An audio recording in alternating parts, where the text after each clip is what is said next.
plot holes. The day I found my first hole was the day my best friend came back from the dead. We were in high school and stupid. Jake was his name, and we liked to go out to this old abandoned house in the woods after school to just screw around. Do stupid teenage things. It was a pretty big place, to be honest. 2-story house with a basement, or 3 stories if you counted the small attic above it. The story is supposed to go that an old woman was building the house years and years ago in order to get away from the city life, but for some reason, never finished it. Probably died. Anyway, the house was pretty close to completion when she stopped, but nobody bothered to finish it, and now it just sits there rotting away. So Jake and I would go to the house and just screw around, scaring each other or exploring the place. Whatever we felt like. Usually we were careful or lucky, but nothing ever happened to make us worry. Then the floorboards broke under Jake's feet when we were exploring the second floor and he fell. I never realized how bad the condition of the house must have been, because when he hit the first floor, that broke too, and he fell into the basement. I ran down and looked through the broken hole on the first floor. It was dark, but we usually had the foresight to bring flashlights, so I shined a light on him. I'll never forget what I saw. One of the boards one thing must have fallen at just the right angle that when Jake hit the ground it speared up right through his stomach. I could see him shift and try to grab at it, even hear him gurgle, and then he stopped. He was dead. I was sure of it. Our stupidity got him killed. I was in shock. I didn't know what to do, so I just ran. I ran out of the house and left him there. It was about evening when I got home, and I went straight to my room. I didn't talk to anyone. Didn't stop for anything. I just wanted to curl up and try to forget that scene. My parents tried to talk to me, but I feigned sleep and they just went on. Later that night, we got a call from Jake's parents asking where he was. They actually woke me up for that one, and I said I had no idea. The usual, well, if you see him, please let us know, came afterward, and I just nodded before I went back to sleep. The next day was school, and I went through the morning ritual in a bit of a trance. I didn't want to go, but I couldn't stay home. I was pretty sure Jake's parents already suspected something of me, so I went. School was just like usual. People screwing around in the morning and talking. I went up to my normal group of friends that I hung out with before the first bell rang, and my heart stopped. There was Jake. He stood there, just laughing and being his normal self. When he saw me, he looked over and grinned before coming over. He made a joke, but I didn't hear it. I just continued to stare. "Hey, you okay?" he asked, starting to get concerned. "Aren't you? Are you okay?" was all I could muster back. "Well, yeah, why wouldn't I be?" He laughed a bit but gave me a weird look. You don't know anything?" I tried to phrase it as delicately as possible. I didn't want anyone else knowing, but I figured that was enough to clue him in. If it did, he didn't show it. "Know anything of what?" he responded. And then the bell rang. He said bye and gave me a weird look before heading off to class. I just stared after in shock. Why was my friend here? I saw him die. At the very least, he should be in the hospital. But he was fine. I went to class, but I couldn't concentrate. I just kept thinking about Jake and how he should be dead. I kept trying to think of how he could have survived, but I just couldn't fill this strange hole of a mystery. After class, I decided I'd check out the house. Jake met me after school and asked if I still wanted to hang out. I told him I wasn't feeling well and we'd catch up tomorrow. He seemed to accept that and move off. It's not like I wasn't excited my friend was back, but looking at him made something in me cringe. He shouldn't be alive. He should not be here. I saw him. So I went to the house that afternoon alone. When I walked in, I could feel something. It was strange but familiar. It was the same feeling I got when I looked at Jake. That something wasn't right and it was just off. However, here, it felt like a lingering feeling. Not this fresh what the hell I got when I saw my friend. I stepped forward and looked down. Sure enough, there was the damn hole he fell through. I let out a sigh of relief and bent over. So I wasn't crazy. I slipped out my usual flashlight and shone it down into the hole. Yeah. There was the wreck I saw him land on. Just no Jake. Did he get free? Did he magically regenerate or something? I shone my flashlight up to look toward the hole on the second floor. It wasn't there. My breath caught in my throat and I began to frantically shine my light onto the ceiling. Where was it? I should be right above the damn hole in the floor. But nothing. I bolted up the stairs and sure enough, there was nothing in the floor where he fell. Nothing. Something was wrong. Really wrong. I wandered back down to the first hole and peeked down into it. I'm sure that was the moment that solidified my fate. If I had just ignored it, moved on, and been plain happy that my friend was back, I might have been able to continue life as usual. But that moment, I saw something. Just a flash of something black, blacker than the darkness beyond my flashlight's range shift and fly out of sight. I gasped and stumbled back, breathing heavily. I know I should have run, but my curiosity took hold, and my logical side said it was just some animal or trick of the light. So I swallowed my fear and I leaned over to peek again. I didn't see that flash of black again, but I did notice something. The boards and wreckage underneath the hole were gone. With that note, I knew something was wrong. Nobody can clean up something like that mess in the blink of an eye. I bolted. I ran out of that house and through the forest, swearing up and down that something was chasing me. I had a feeling that there was something out there, but now I know it was simply watching me. For now. I ran home and slammed the door shut behind me before I leapt into my bed. My body curled up and I just lay there, trying to comprehend what was going on. It took me a while, but I finally drew myself out of bed. I had to figure out what was going on, but like hell I was going back to that damn house. Not if some monster was in it. So, I did what any teenager would do. I went to the internet and researched. It was slow and I didn't have a lot of luck at first. Looking up paranormal just got me weird pictures and stories. Friend Comes Back from Dead got me a lot of zombie stuff. Missing Time seemed to get me a little more info. A lot of it was around aliens, but a few stories seemed to pique my interest. Like something crazy seeming to happen, like a car crash or accident. And suddenly, there's a time jump and things seem to be okay, like nothing ever happened. There was one post on a missing time board that seemed to draw my attention, however. It was titled, Plot Holes, and was only posted a couple of days ago. I curiously clicked it. Everyone seemed to speculate what caused this whole missing time thing. A lot of the time it was aliens or dimensional, whatever. This guy, however, acted like he knew for a fact. And his reason was the most bizarre of them all. He started by telling a similar story. In a nutshell, his wife was killed in a household accident when part of their house caved in during a storm. While trying to get to her, he was knocked out by some other debris. When he came to, he was sitting in the living room and his wife was trying to wake him up. The house was fine with no sign of disaster, and she was alive. He was ecstatic but described a strange feeling, like he had figured out something he shouldn't have and that his wife shouldn't be there. Like my feeling I got with Jake. Over time, he couldn't be around her. It just was too strange. So he left. He went on the road, taking what money he had and doing weird little jobs here and there while staying in motels. While he went, he began to research. It took a great amount of time, but he found others with similar experiences. Most of them just described it as a miracle and moved on with their lives. Others couldn't shake the feeling, like he did. All of them described the same sort of thing. Some event should have caused something to happen, a person to die or some landmark to be destroyed, only to have it miraculously come back later. So what was going on? The author was at a standstill until he came across something.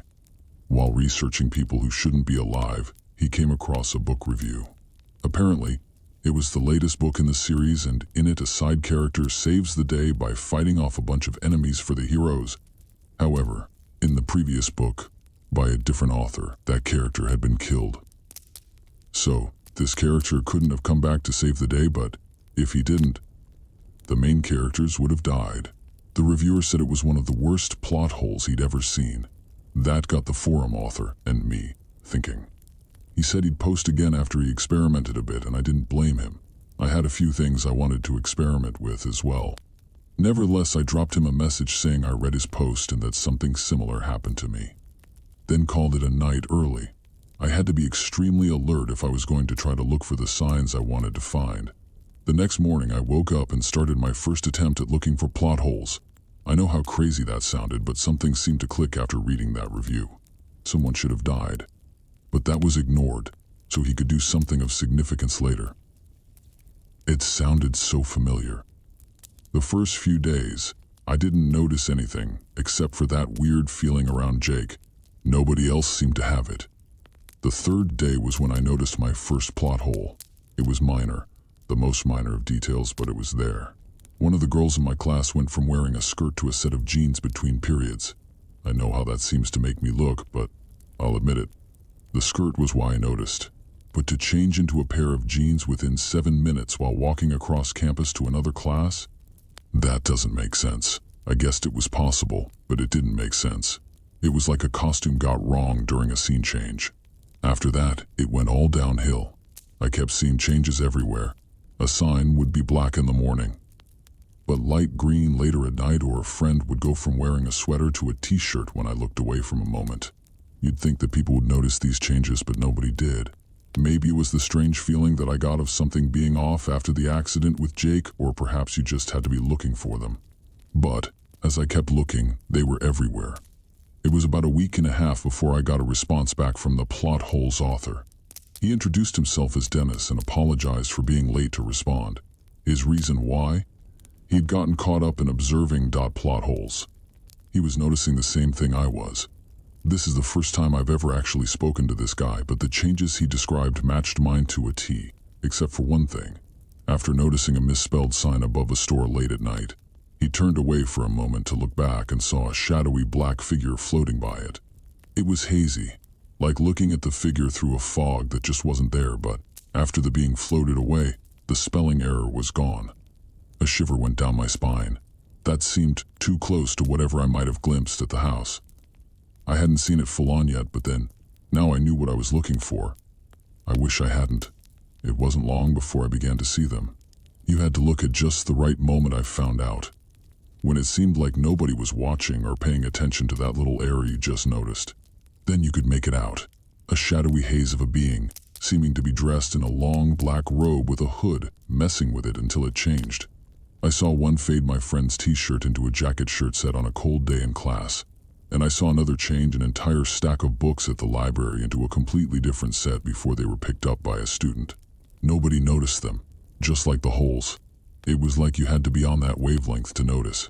I'd been conversing with Dennis a bit online and he agreed with that idea. It seemed that you had to notice one to start seeing the others. If you could brush it off, then your life would go on. But if you were the curious sort, then you were like the two of us. You'd just keep seeing them all the time. I was starting to go crazy. I couldn't say anything to anyone, and Jake kept bothering me about why we never hung out anymore. I just couldn't look at him. He wasn't natural, but I realized it wasn't him. It was Tito's Hings that brought him back. Maybe he had some destiny or something, but I had no idea. Things took another turn when I was having a Skype conversation with Dennis. He asked if they noticed me yet. I told him no, and then he got quiet for a long time. After some bugging, he finally responded and told me one of his friends that was helping him look into this occurrence was gone. Nobody even seemed to remember his existence. When he went over to his friend's house, Dennis found it relatively neat save for a few items strewn about. As he explored, the belongings that were out of place began to find themselves back in their positions. Dennis was sure that it was one of those creatures behind it, and he confirmed his suspicions when he saw one putting back a book that had been thrown on the floor, and then turn and look at him. The two stared for a long time, the creature gazing onto Dennis while he looked into a blank nothingness that was its face, the dark hood covering whatever might have lurked underneath. And then it left.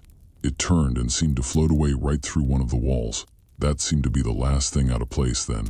The house looked like nothing had ever happened in it. Then Dennis began to notice something else. There were no pictures or objects identifying an owner. Unless you were that much of a hermit, you had at least an old family picture of some parents or something. Or maybe some mail with your name on it.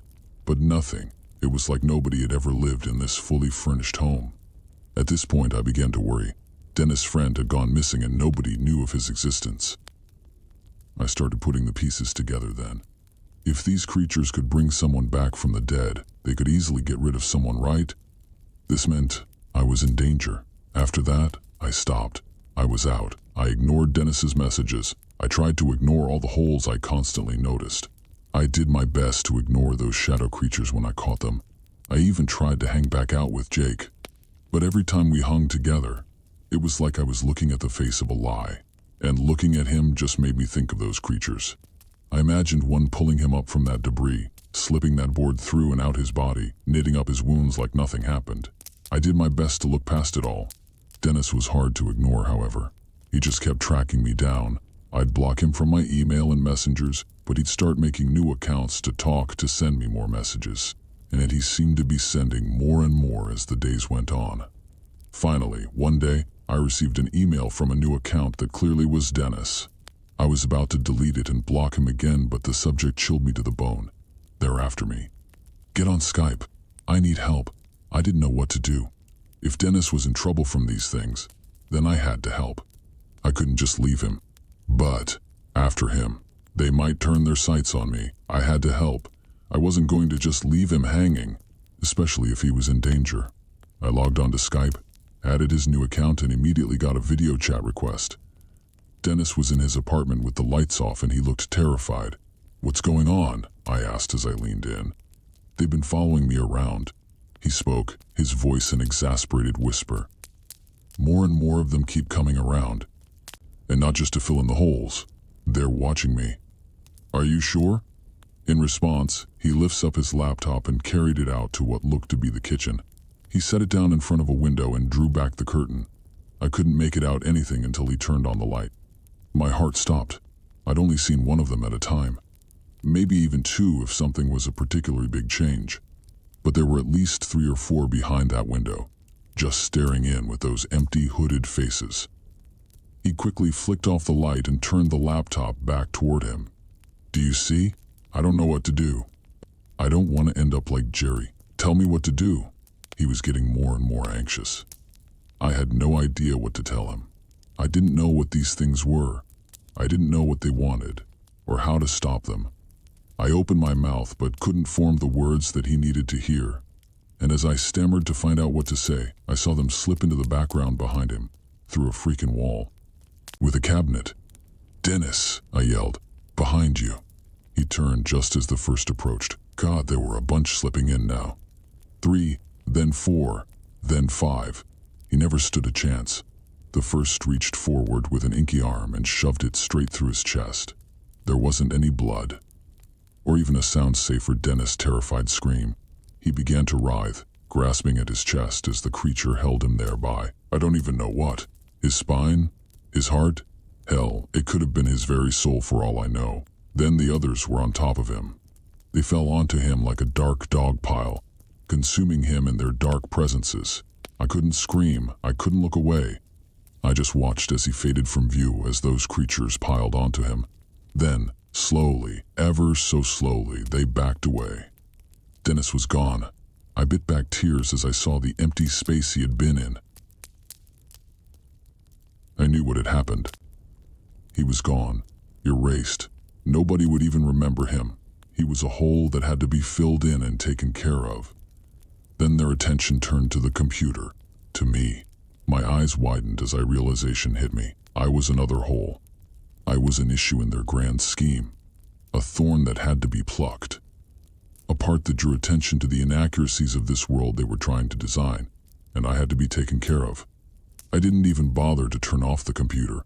I just stood and turned only, to find myself face to face with a horde of them. In my own house, in my own room.